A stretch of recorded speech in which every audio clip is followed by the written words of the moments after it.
So if they're looking for numbers right up front, steer clear, because all they're saying is basically, can you give me what I'm not sure I need yet? Give me a number now, and I'm going to hold you to it. Welcome to the Sales Made Simple podcast. This podcast is dedicated to helping overwhelmed outdoor living professionals, landscapers, and hardscapers just like you increase your closing rate to over 75% without doubling your workload so you can build a seven-figure business that doesn't need you. I'm your host, Joshua Gillow. Let's dig in.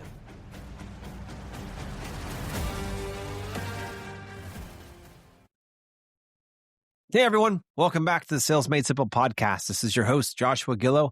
And today we're going to talk about the most expensive thing in your business. It's not materials. It's not labor. It's not even overhead. It's the time you waste on people who will never buy from you. So let's get into it. All right, let me ask you a question. How many hours did you spend last month on leads that went nowhere? I'm talking about the homeowner who said, just getting some ideas. Can you help me out? Or the one who wanted some ballpark quotes over the phone, the person getting 8 to 10 bids, or that couple with no budget. You drove out there, you spent hours walking the property, you created a sketch, you followed up 3 times, and they ghosted you. Or worse, they hired someone cheaper. And you're sitting there thinking, what a waste of my freaking time. But here's the thing. It's not just time that you're wasting. Every minute you spend with that lead was time that you could have spent with a real buyer, someone who was ready, had a budget, had a timeline, and was ready to say yes. But you're too busy chasing those tire kickers. That real buyer, they called your competitor. That's called the tire kicker tax. And today, we're going to talk about how to stop paying it. So let's start with the math, because I want you to see how much this is costing you. So let's say you spend on an average 2 hours per tire kicker. That includes phone call, the drive, the visit, possibly a sketch and a quote, maybe even some follow-ups. And I know that's being extremely low because I know this industry, we spend a lot more than that. But let's just make it simple so no one can argue that this isn't realistic. 2 hours, let's call that, on a tire kicker lead. Let's say you deal with 5 tire kickers a week. That's 10 hours. 10 hours times 50 weeks a year. And I know, listeners, you don't get exactly the same amount of leads every single month, every single week. I get that. But if you average it out and you spend 10 hours a week, 50 weeks a year, that's 500 hours. And I know that sounds crazy, but if you put pen to paper, I think you would be floored by how much time you spend with people who are not saying yes to you. Now take that 500 hours and divide it by an 8-hour workday. If you do that, and I hope you're sitting down for this, that's 62 full work days. 62 full work days that you wasted of the year. That's over 3 months of your working year gone. You could have easily just taken that time off, spent it with your family, and you'd be much further ahead than wasting time with people who could not say yes to you. Now let's put a dollar value to that. Let's say an hourly rate. Let's say it's $100 per hour is what the value of your time is. So 500 hours times $100, that's $50,000 a year. That's wasted. That's potential revenue that could have been earned. And if you've been working with real buyers instead of tire kickers, you would have. But it gets worse because when you were chasing those tire kickers, the real buyers were also calling. They were probably, maybe 2 or 3 out of those 10 calls. And guess what? You're so busy chasing the tire kickers, trying to make everybody happy, that you didn't answer the call to those real buyers. And because you were too busy, because you couldn't schedule them, and because your calendar was already full of bad leads, they went and hired somebody else. Now, how many 6-figure projects did you lose last year because you're too busy chasing people that would never buy? 1, 2, 3? What kind of margins did you lose and profits that you lost because of your focus was in the wrong arena? That's the real cost of not qualifying. So why does this happen? Why do contractors waste so much time on bad leads? Here's what I've observed and what I've seen over the years is most contractors treat every lead like it's the one. I know I used to do that. If that phone rang, I was out there because I always thought that if I didn't go out right away to take care of that customer, what would they do? Would they write a bad review? Would they tell their friends about how much of a jackass I was for not coming out to that lead or that I was too good for them? So I would go out to every single one that would call, and I'm figuring if I could just get out in front of the customer, I could help them in some way and I could make some money. And that was my mindset. I had to see all of them. Now, you know how this works, right? Someone calls, you get excited, you think, finally a lead. And they say yes to everything. Contractor's like, all right, yes, whatever you need. Okay, yep, no, Mrs. Jones, no problem. Can I come out today? Yes, I can come out today. Not a problem. Can you give me a ballpark over the phone? No problem. I'll give you a ballpark. I'm getting 10 bids. I'd love to meet. No problem, Mrs. Jones. I'll be out. Because, again, I'm speaking of my past. But I had no filter. And most contractors don't either. They're just happy to hear the phone ringing, especially if they haven't seen work in a while. They're desperate. It's because they're afraid. They're afraid if they say no, they won't get enough business. They're afraid if they ask too many questions, they're going to scare the lead away. So they say yes to everyone and everything. And they fill up their calendars with tire kickers. And their closing rates stays in the 20 to 30% range. And they're happy with it because that's all they were ever taught. All they were ever taught. Because when you're spending 80% of your time on the 20% who will never buy, I used to do this too. I'd drive 2 hours to meet with anyone who asked. I'd create free designs for people who were just exploring. I'd follow up 7 times or even more with people who clearly weren't serious. And my close rates, they were horrible. Not because I was bad at selling, but because I was selling to the wrong people. Now here's the shift, listeners. You need a qualifying system. I'm sure you heard this before. I'm not the first one to say this to you, I'm sure. A filter that separates serious buyers from tire kickers.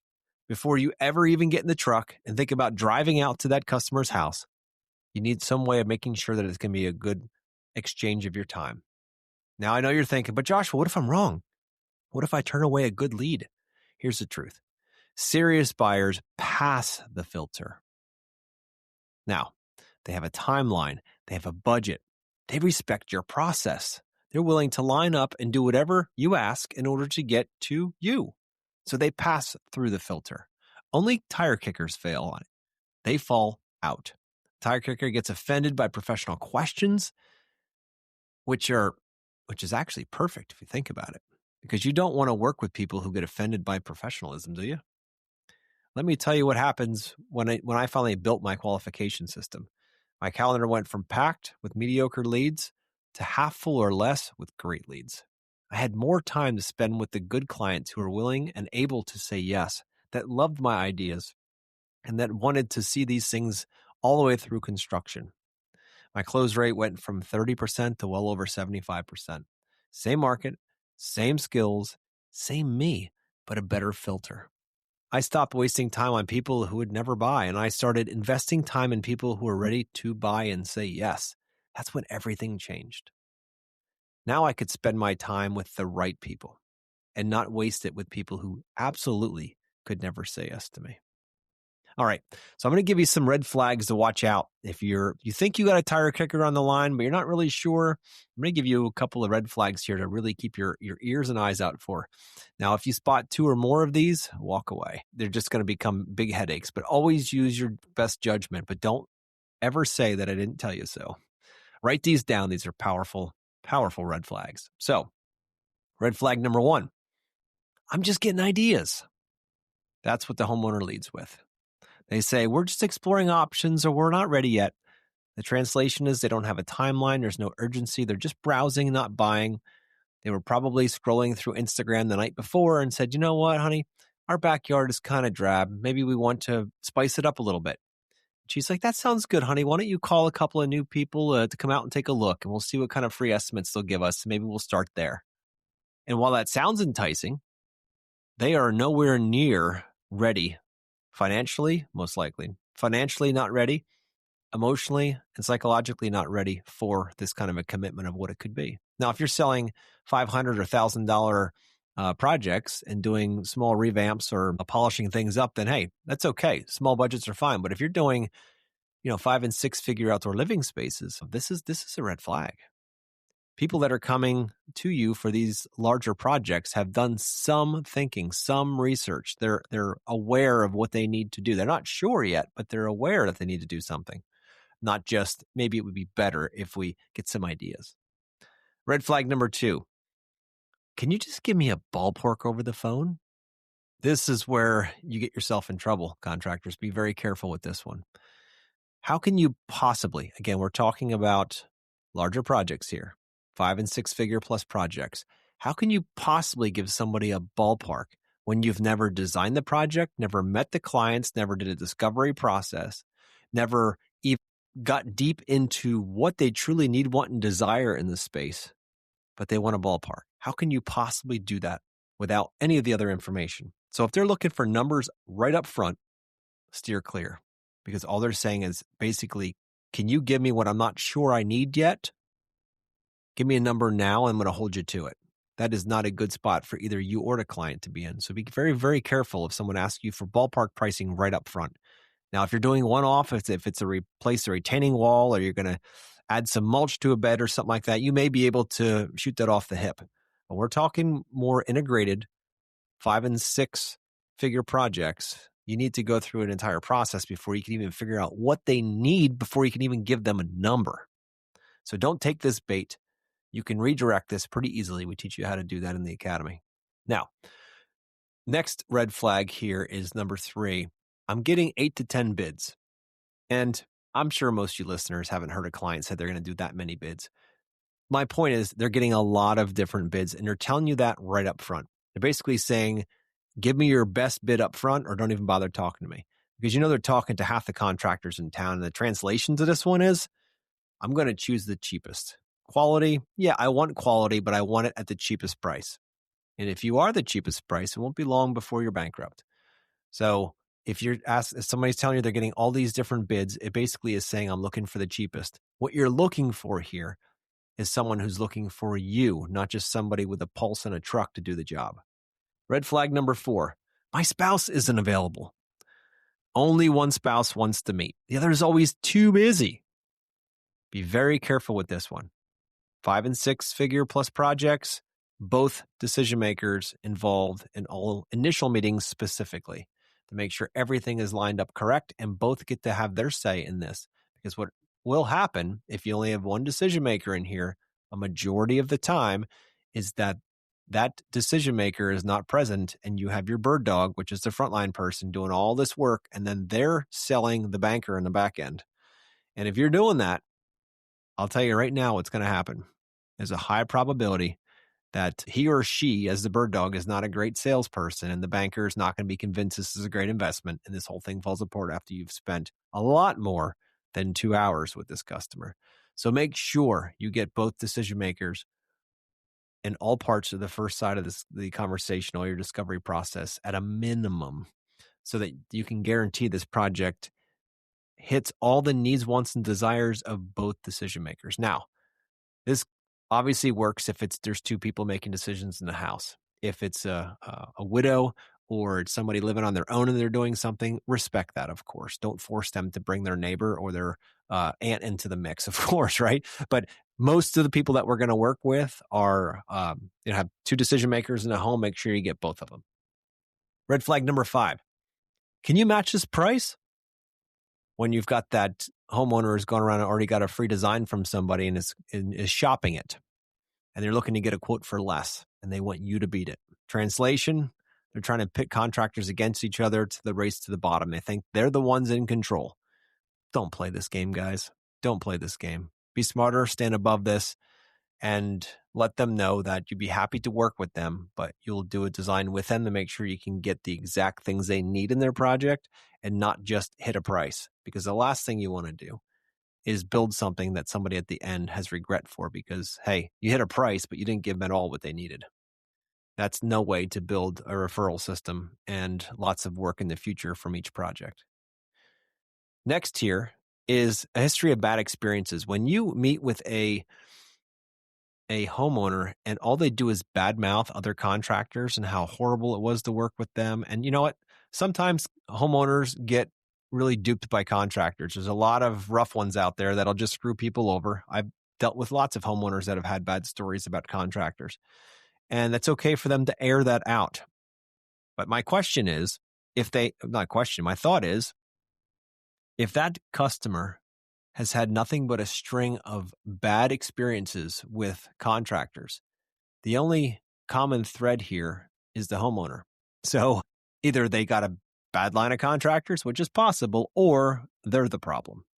They might be impossible, or they might just have ridiculous expectations, or they might have very tight budget constraints, or whatever it might be, or they might just be impossible to work with. Be very, very aware of what that might look like. Ask deeper questions.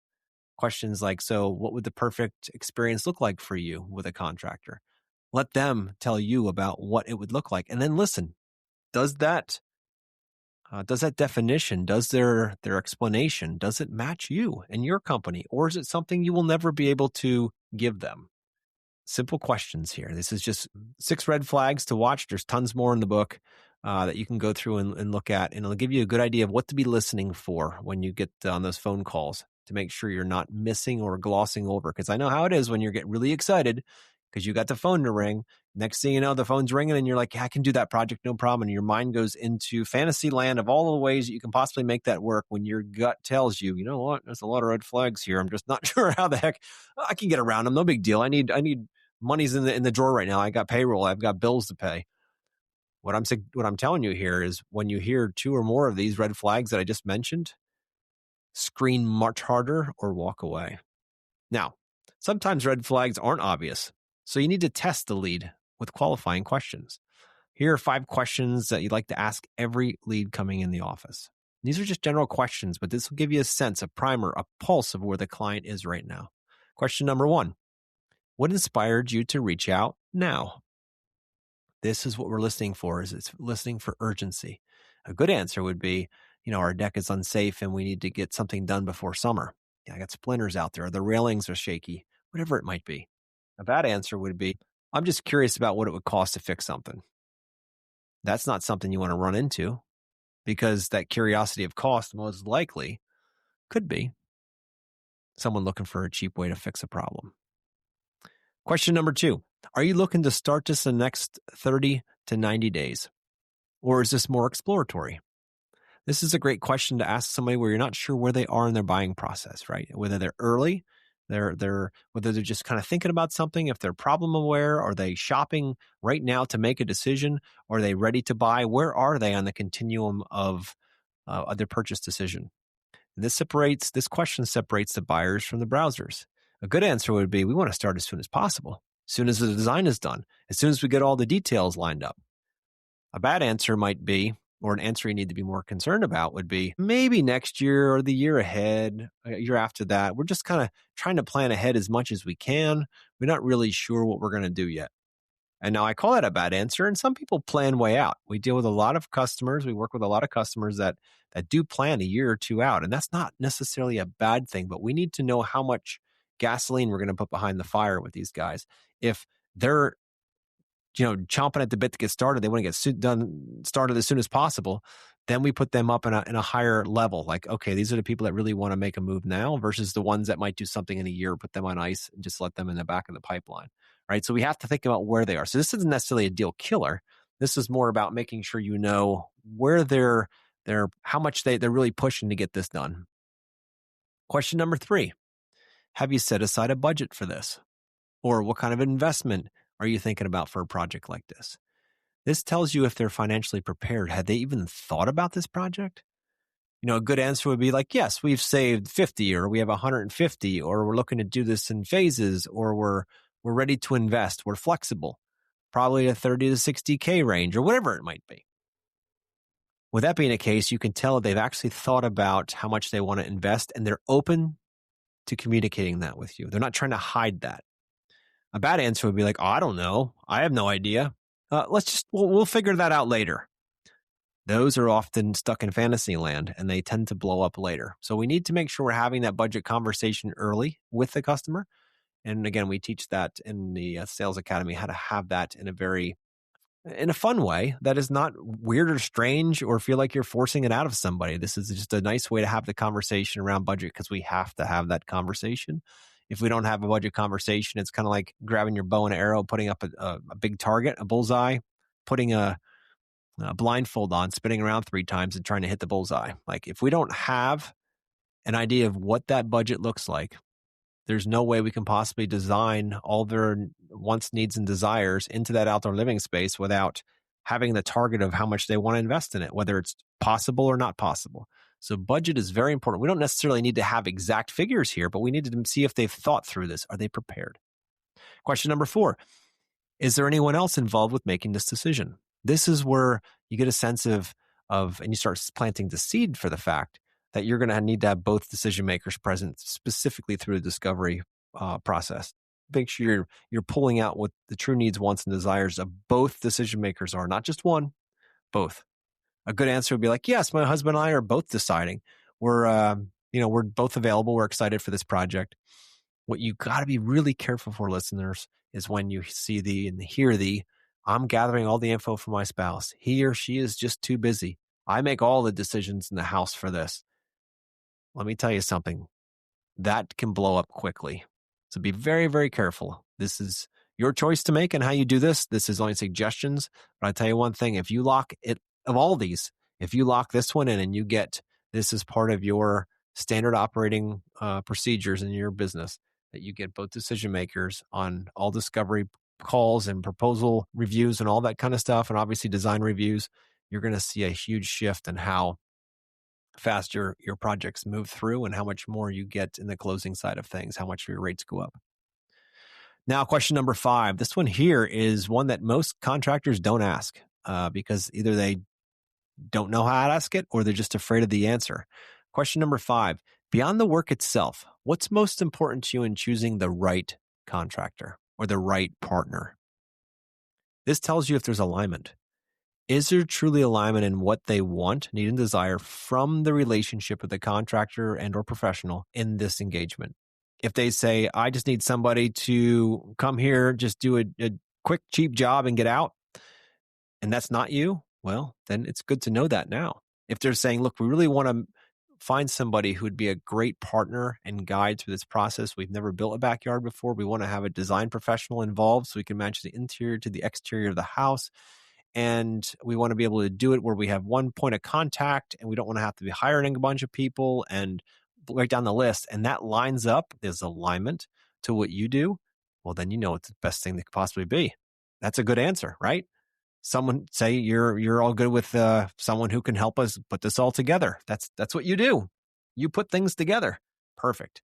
But if they just want the cheapest price, and that's what they're looking for, the cheapest contractor, do you really even want to entertain going any further with that? So, all right. Now, I've given you a lot to think about here, and I appreciate you listening through this. So what should you do when you spot a tire kicker? What happens when you're in the middle of a conversation, you know your gut's telling you, nope, sorry, I just saw 2 red flags.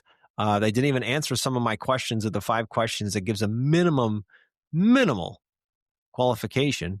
What should I do with a tire kicker without just saying, sorry, Jack, we can't help you. You're a tire kicker. We won't want to work with you. What do you say? We like to call that the graceful exit. And what we want to do is make sure we don't burn bridges. And we want to make sure that we can let them off gracefully with respect and dignity. So let me give you the script. This is what we use when we're not a good fit, but we don't want to say, go fly a kite. Say something like, based on what you share, I don't think that we're going to be a good fit. It sounds like you're looking for a more, let's just say in this situation, a more affordable option, or you're looking to do something that we don't do within our company. I'd recommend you reaching out to XYZ company, or maybe 2 or 3 different options. They might be a better fit.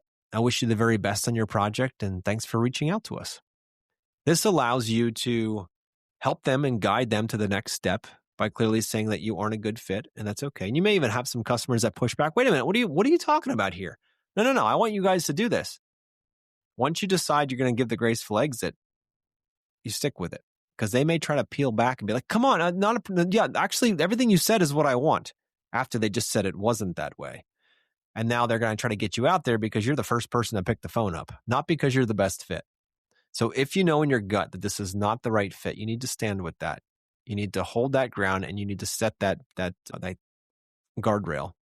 So that's, you're not pushing through. You're not just being a pushover and going to go out there and look at that project where you know in your heart of hearts it's not the right fit for you. Now, What this script does, it's polite, it's professional, it doesn't burn the bridge, and it protects your time. That's the goal. Look, I know sometimes it feels uncomfortable, and you might be thinking, but Joshua, what if I need the business? What if my phone hasn't rung? What if I've got bills to pay? And I get it.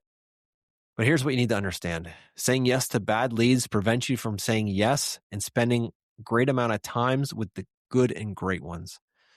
Most of your referrals are going to come from the clients you spend the most time with, because those are the ones you get to pour into and build the strongest relationships with. Imagine having a schedule where you have half the clients, twice the revenue, and you have all that extra time to put in the spending with that customer, making sure that you really get the designs dialed straight in and get it exactly the way they want it. How much less stress, overwhelm, and burnout that you'll experience with that. And think about how your calendar only has limited space in it.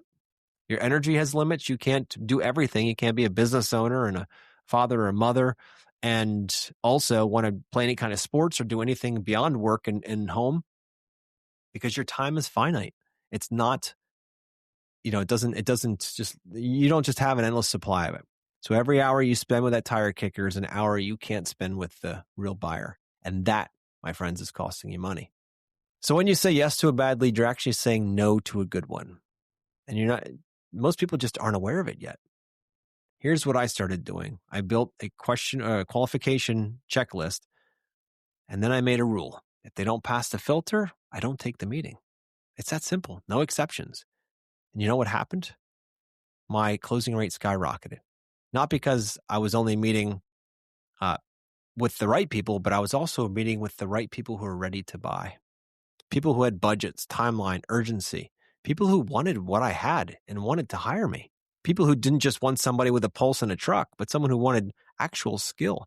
And it made those meetings and those sales much easier. There's no more convincing, no more chasing, no more ghosting, just buyers ready to buy. My calendar had space. Space for more good leads, space for my family, space to breathe, space to go for a hike, to go fishing, to go quadding if I want to on a Tuesday afternoon, so I can get some time to process how I can continue to build and grow my company. Qualification isn't just about being picky. It's about being smart. All right. Here's the challenge for you guys. On your next lead call, ask the 5 qualifying questions. What inspired you to reach out now? Are you looking to start in the next 30 to 90 days? Or are you looking for more of a long-term vision? Have you set aside a budget? Is there anyone else involved in this decision? And beyond the work itself, what's most important to you right now in choosing the right contractor? And then score them. If they pass 4 or 5 of them, schedule the meeting. If they only pass 0 to 2, politely give them the graceful exit and see what happens. I promise you, when you start protecting your time from tire kickers, you will have more time for real buyers and your closing rate will go way up because you're selling to the right people. Now, this is core number 8 of the core 10. Every time that you with a tire kicker costs you a real buyer. It's one of the core 10 principles, and there are 9 others that are just as powerful. We're unpacking them all over time here in the podcast. But for now, just focus on this. Protect your time, qualify relentlessly, and work with serious buyers only. All right, that's it for today.